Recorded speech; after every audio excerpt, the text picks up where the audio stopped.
Sometimes, the deepest wounds come from the people we hold closest. And when they do, life has a strange way of balancing the scales. My name is Richard. For over 2 decades, 23 years to be exact, I've poured everything I had into building my catering company. I started from scratch after my divorce, clocking 18-hour days, scraping by in the beginning, and slowly turning my dream into a respected business. It was something I'd always hoped to pass on to my children, a legacy built from grit and persistence. So when my son, Trevor, told me he was getting married to Melissa, I was overjoyed. He looked truly happy. She seemed charming, respectful, exactly the kind of woman I imagined having as a daughter-in-law. Wedding planning kicked off right away. Trevor and Melissa envisioned a tasteful event, nothing too extravagant, but elegant, around 150 guests at the Riverside Country Club. As the costs started adding up and I saw them getting stressed about catering quotes, I made what I believed was a heartfelt gesture. I told them I'd take care of all the food and service as my gift to them. No invoice, no catch, just my way of giving back. Appetizers, main courses, dessert, and even a midnight snack bar, I'd handle it all. Trevor lit up with gratitude. But Melissa's reaction? Something about it felt restrained. She said thank you, sure, but her expression didn't match her words. There was a flicker in her eyes I couldn't quite pin down. I brushed it off as wedding stress. Over the next 6 months, I dedicated myself to creating a menu tailored just for them. I scouted the best produce, crafted dishes with care, and even spent 3 straight days designing a custom wedding cake. This wasn't just another event for me, it was my son's big day, and I wanted nothing less than perfection. The week before the wedding, I was at the venue with my crew doing our final prep. We were in the kitchen setting up logistics when I realized I'd left my clipboard out in the main dining area. I retraced my steps through the service hallway, and as I passed the bridal suite, I caught voices coming from inside. The door was slightly ajar. I paused when I heard Melissa's voice, clear as day.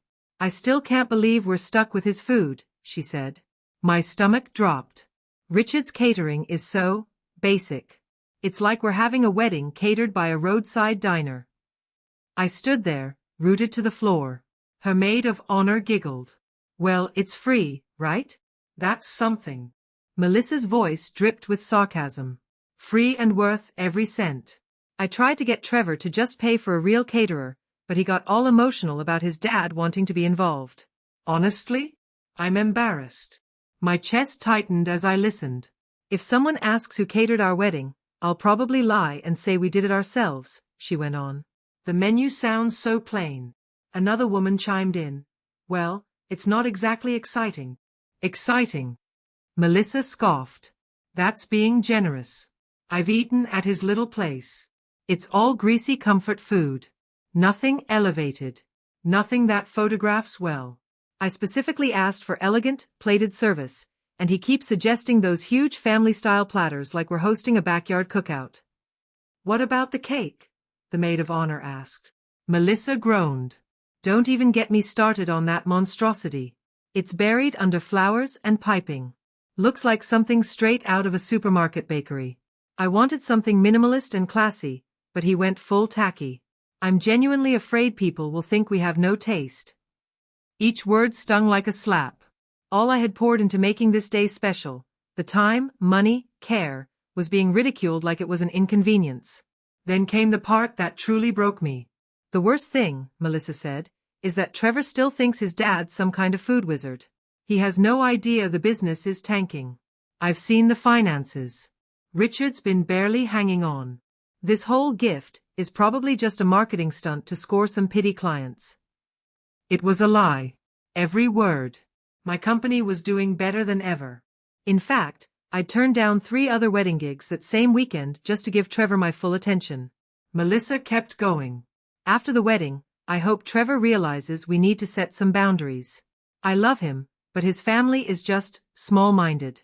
When we have children, I don't want them growing up thinking good enough is something to aspire to." That was it.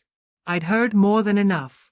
I quietly slipped back into the kitchen, my thoughts spinning. The woman my son was about to marry had just spent 10 straight minutes ridiculing everything I'd poured my heart into. It wasn't just about food. She had taken jabs at my work, my character, and hinted at a future where Trevor would be separated from his family.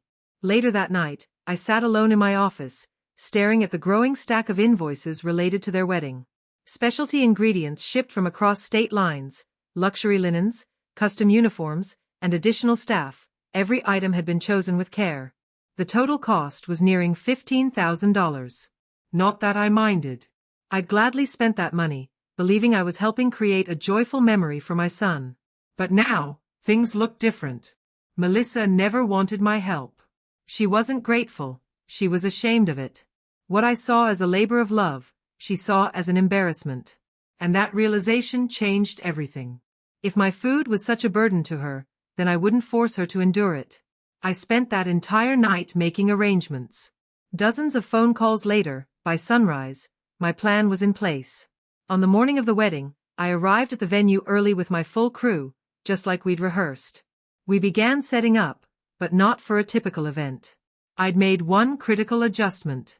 Instead of preparing for a full-service reception, I had my team package every single dish into individual takeout containers and load them into our refrigerated catering trucks.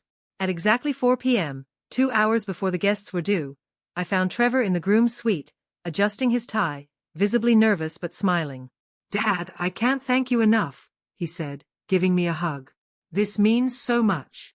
"Trevor, we need to talk," I said gently, pulling out my phone. The previous day, when I returned to confirm the menu details, I'd recorded Melissa's entire conversation. I hadn't intended to use it. But now, I needed him to hear the truth in her own voice. I played the audio. As it echoed through the room, I watched the color drain from Trevor's face. His hands dropped to his sides. When the recording ended, he stood in complete silence. "Son," I said quietly, "I never expected praise. But I do expect a basic level of respect.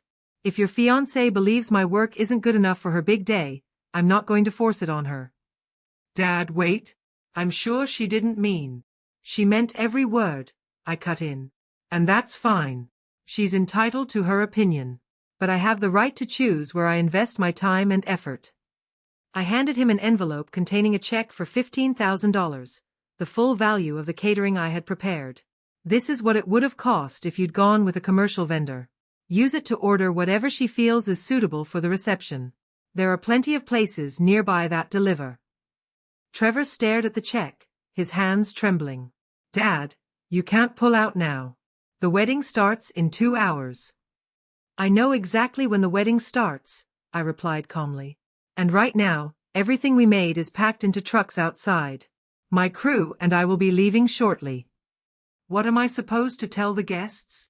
I looked at him, my son, the boy I'd raised and supported and loved more than life itself, and my heart ached. "Tell them the truth," I said. "Tell them your bride got exactly what she wanted." With that, I walked out of the room and gave a silent nod to my team.